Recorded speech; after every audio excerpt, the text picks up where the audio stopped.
2026లో కొత్తగా వచ్చిన యూత్కి నచ్చిన పల్సర్ బైక్ మీద 2000 డిస్కౌంట్ ఇస్తాం. మైలేజ్కే మహారాజా ఉన్న ప్లాటినా బైక్ మీద 3000 డిస్కౌంట్ ఇస్తామంటున్నారు మన ఎమ్మిగనూర్ బజాజ్ షోరూంలో.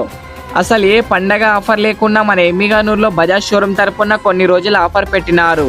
ప్లాటినాలో ఏ బైక్ అయినా తీసుకోండి 3000 discount, helmet, bike cover free ఇస్తున్నారు. అలాగే పల్సర్ బైక్ మీద 125, 150 ఏదైనా తీసుకోండి 2000 discount, helmet, bike cover free ఇస్తున్నారు. అలాగే ప్రతి సంవత్సరం పల్సర్ బైక్ చేంజ్ అవుతూనే ఉంటుంది. ఈసారి 2026లో కొత్తగా ఎల్ఈడి లైట్ ఇచ్చినారు. ఇండికేటర్లు డ్యూక్ మోడల్ చిన్నవి ఇచ్చినారు. ఓవరాల్గా పల్సర్ బైక్ 2026లో కొత్తగా ట్రెండింగ్లో కనబడుతుంది. ఇప్పుడున్న జనరేషన్లో ప్రతి ఒక్కరికి యూత్కి అవుట్లుక్ స్టైల్గా కనబడే బైక్ ఏదైనా ఉంది అంటే అది ఒక పల్సర్ బైక్ అని చెప్పొచ్చు. అలాంటి పల్సర్ బైక్ 2000 డిస్కౌంట్తో మీరు తీసుకోవాలి అంటే వచ్చేసేయండి మన ఎమ్మిగనూర్ బజాజ్ షోరూమ్కి. ఈ షోరూమ్ అడ్రస్ వచ్చేసి ఎమ్మిగనూర్లో గీతా మందిరం దగ్గర శ్రీరామ్ ఫైనాన్స్ కింద యాక్సిస్ బ్యాంక్ పక్కనే ఉంది మన బజాజ్ షోరూమ్.